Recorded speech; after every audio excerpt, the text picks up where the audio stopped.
keep this safely for me. When you want it back, you can't get it back. إِلَّا مَا دُمْتَ عَلَيْهِ قَائِمَةً. The only way you could get back your gold coin, your dinar, is if you stand there and you pound them and you pound them and you demand it and demand it and demand it back. Why? ذَلِكَ بِأَنَّهُمْ قَالُوا. This is because they argue, لَيْسَ عَلَيْنَا فِي الْأُمِّيِّينَ السَّبِيلٌ. We have no moral obligations to these ummiyun. We have no obligation to maintain an ethical standard with these ummiyun. Ummi, when we use the term, we understand it as one who cannot read and write, but when a Jew uses it, he uses it to mean one who is not a Jew.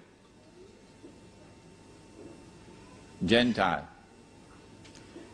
وَيَقُولُونَ عَلَى اللَّهِ الْكَذِبَ وَهُمْ يَعْلَمُونَ. Allah said, but they tell a lie against me, and they know it's a lie. And so in this ayah of the Quran, there is the word dinar. So sunnah money is also money in the Quran. Dinar is in the Quran, dirham is in the Quran, and when Allah speaks of a dinar in the Quran, I can assure you tonight, in Giyc, he's not talking about a paper dinar. He's talking about a gold coin. Sunnah money is in the Quran. I leave behind me two things. So long as you hold on to them, you will never go astray. The book of Allah, and we've abandoned it. And my sunnah, and we've abandoned it.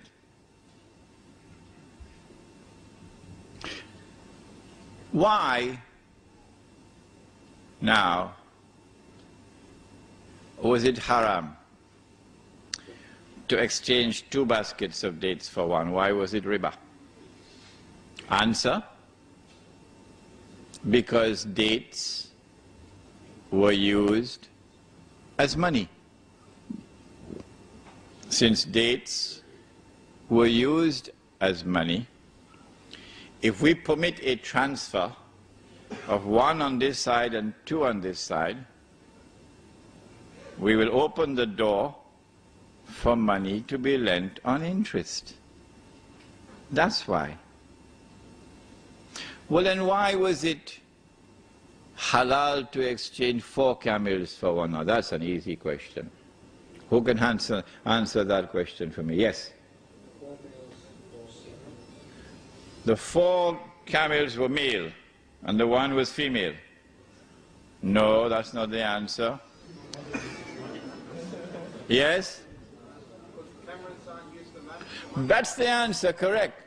Because camels were not used as money.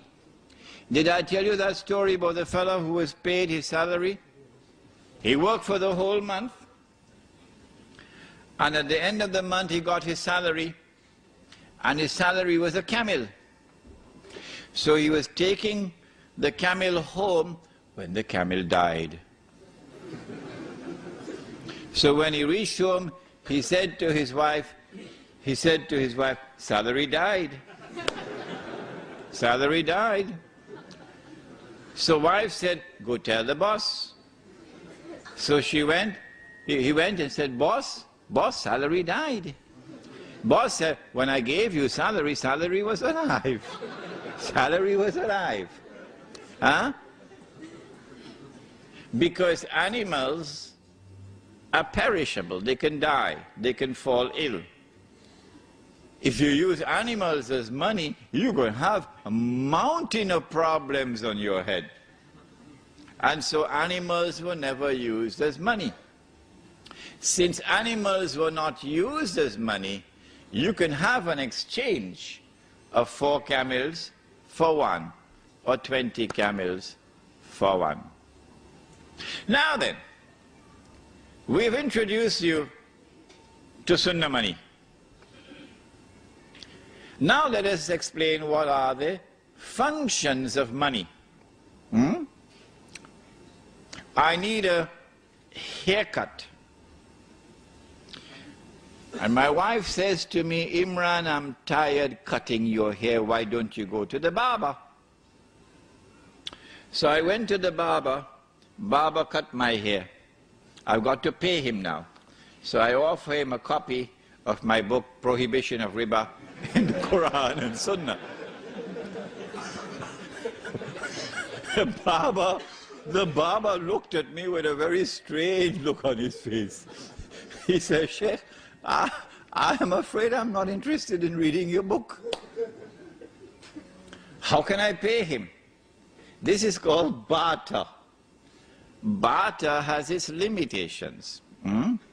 As they found out in Yugoslavia, as they're finding out in Indonesia now, barter has its limitations. What I need is money, something which can function as a medium of exchange. I pay him for the haircut with money. He goes to the market and he buys tomatoes with money. That vendor comes, he buys my book, Prohibition of Riba in the Quran and Sunnah, with money. This is now money functioning as a medium of exchange. Allah subhanahu wa ta'ala, who created us with needs which cannot be satisfied except through buying and selling, must also have created money which can function as a medium of exchange. Sunnah money performed that function successfully. Yes, I know somebody will argue that it was not as convenient to have dates as money as it is to have some pieces of paper in your wallet. I know that argument. But the fact is that Sunnah money functions successfully as a medium of exchange. Second function of money. Second function of money. Every single home I went to in South Africa, every single home, it was a black woman. A black woman. As a domestic servant. Yeah. And she was working from morning until night. For the whole month. A black woman. So I scratched my head and I said, if that is Islam, I need to do some work here. Huh? That couldn't possibly be Islam. In every single home, a black woman, sometimes 2, sometimes 3, sometimes 4, as domestic servants, working from morning to night. That's a recipe for disaster. How much shall we pay her for her labor?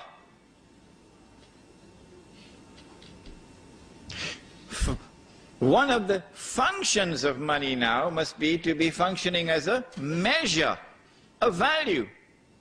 What is the value of the labor of that woman?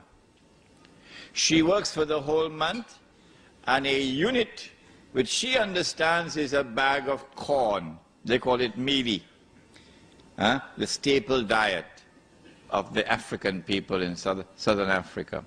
So maybe 40 bags of corn, maybe 5 or 10 she would use for eating, another 5 she'd use for clothing, another 5 she'd use for transport and so on. 40 bags of corn would be a measure of her value, of the labor. But then there's a third function of money. So long as we use Sunnah money functions successfully as a medium of exchange and as a faithful measure of value, so that she always got what would be a just wage. But there's a third function of money. If I work for the whole month and I get a salary with which I can buy a camel, you remember, and I take that money home and I say to my wife, put it away. 10 years later when I take it